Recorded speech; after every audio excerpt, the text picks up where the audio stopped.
All right, if you want to read this article, you can do so at justinstellman.com/A13. How to choose the world you want to live in. As I continue my quest in learning more about subjective reality, I'm beginning to make connections between ideas that I never really noticed before. For example, people often talk about how you can create your own reality, aka thoughts become things. Is it possible that quantum mechanics is the reason you can create your own reality? It wasn't until a while back that I had a philosophical framework that gave structure to these ideas that it started making more sense to me. You see, we all choose the world we want to live in, whether consciously or unconsciously, but most of the time we don't even know we're doing it. For example, there are times when I leave the house stressed out and feeling pressured about something. And guess what kind of reality happens to me when I leave? I get caught in traffic, things don't go my way, and generally the entire time I'm gone is a reflection of not just how I think and feel, but what I know to be true. Kate might leave the house and she's living in a different reality. What she experiences when she leaves is exactly opposite of me. The physical reality she experiences is a reflection of her internal reality. Are these examples anecdotal? Of course. Do they prove anything? Maybe not. Could they be coincidence? If you believe that to be true, then yes. But I want to ask you a question. What do you perceive is wrong with the world? You might say violence is wrong, school shootings are wrong, the economic system is designed to enslave us, and that's wrong. There's not enough resources, war is wrong. The question is loaded because it's assuming the assumption is true. We haven't defined what wrong is yet from an objective perspective because it's impossible. And we haven't even proven the assumption. Is there anything, quote, wrong in the world? If there's anything wrong in the world, it must be that way in your own consciousness. How would you know what war is if you didn't have war within your consciousness first? If there's war in the world that you think is unjust, then there's war in your heart. If there's a scarcity of resources in the world, then there's a lack of abundance in your heart. As above, so below. What's on the outside can only be recognized if there's an exact same frequency on the inside. Everything, quote, outside is just a mirror of what already exists internally. The physical world coalesces into form through the thoughts we have in our consciousness. Quantum mechanics has proven this time and time again with just about every experiment they have performed with photons and particle beams. We are taught through society, media, and school that life is a linear, objective reality that moves in one direction on one plane of existence. We have been programmed. Most of us don't even recognize that we have been programmed, and even fewer of us have put that program to the test to see if it's even true. Our world has become dominated by science, math, logic, and structure. We learn in school that 2 + 2 = 4. Is that true?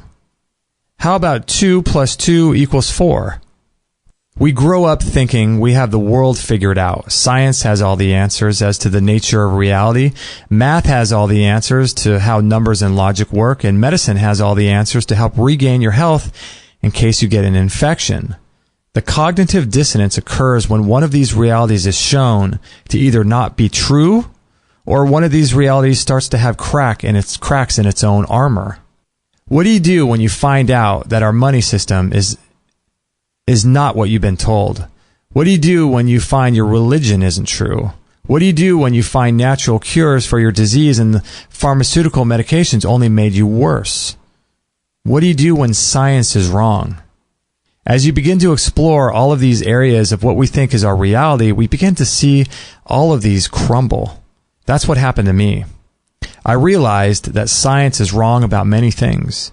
I realized medicine is largely a money-making scheme to rack up large profits for the pharmaceutical companies. History is told by the winners of wars. Our money system is not what you think it is.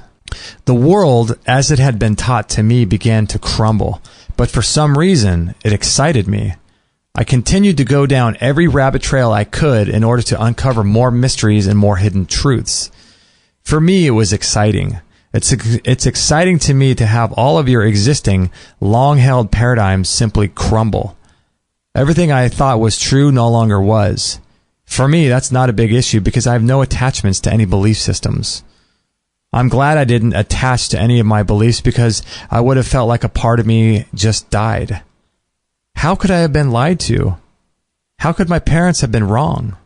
Why does the government see me as a piece of property? I thought they valued my life. I thought people in church really cared about me. Since I no longer have any attachments to these beliefs, I'm free to have the power to choose my response when I learn about something I've been lied to about. For example, I was doing some research recently about the Holocaust and how it might be untrue. Instead of having an egoic emotional reaction, I can play with the idea for a bit and explore it with emotional freedom.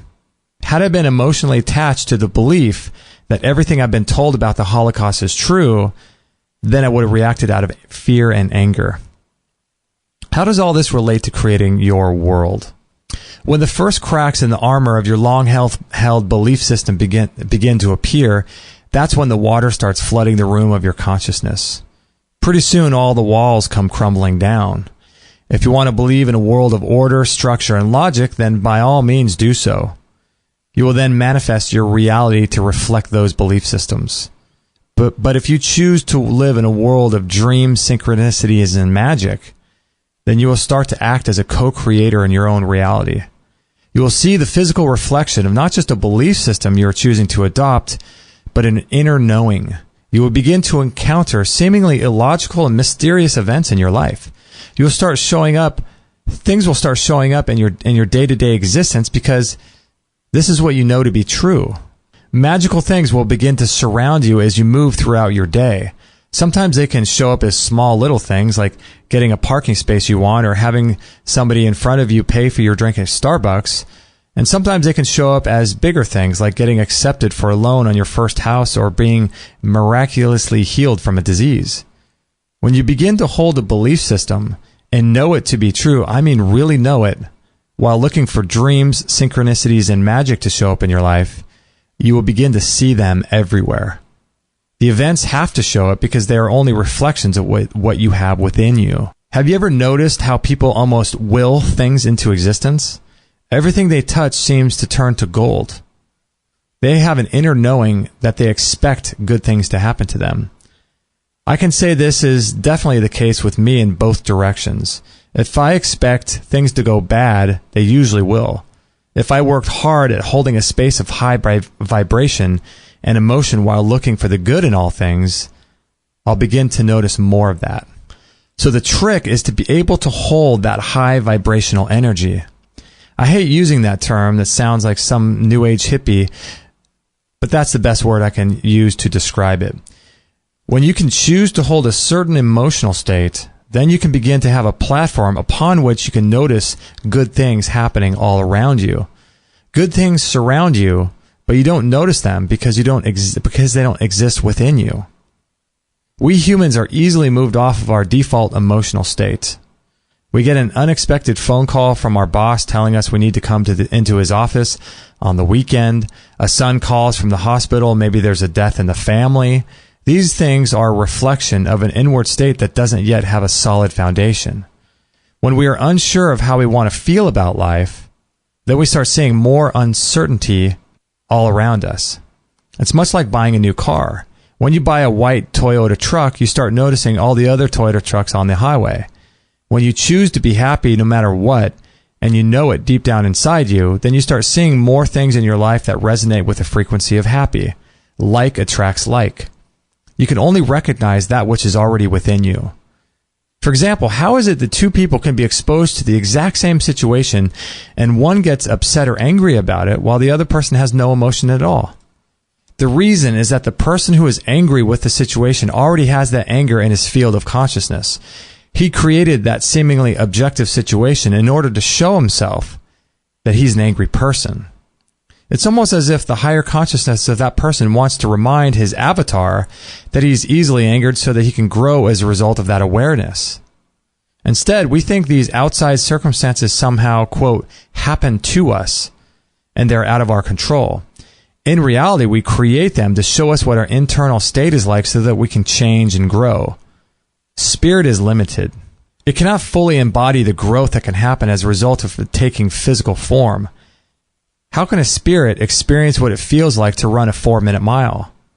It cannot know what it's like to train the body in order to feel the victory of making that time. When spirit takes on physical form, then all kinds of learning and growth becomes possible. Because we have taken the physical form in this life, we get to become aware of certain aspects of ourselves and grow as a result of having a human body. What you feel and what you know to be true will dictate what you attract and recognize into your daily existence. Not only will circumstances show up in your life that reflect your inner knowing, but you'll begin to notice that even the small things are sending you the same messages. I liken it to dreams, synchronicities, and magic. Because God is always speaking to us. We are creating our world by how we think and what we hold to be true. If God is always speaking to us, then you'll start to notice that everything has meaning. Every event in your life has a purpose. There's meaning in every detail because that's what we hold to be true internally. It's not that we create our own reality. It's that we begin to see the events in our own life as a reflection of how we are viewing the world internally. On the other hand, creating your own reality assumes an objective viewpoint of what's real. We want a car, so we focus on a car, and all of a sudden we get a car. But it doesn't work like that. When we begin to change our internal framework of how we see the world, then we start seeing a world that matches that framework. Dr. Wayne Dyer had a quote, and I think it goes along beautifully with what we're discussing here. He said, "Change the way you look at things, and the things you look at change." The more you stare at the images in the image above, you start to see different forms. Were those forms there before you perceived them? Most people would say yes.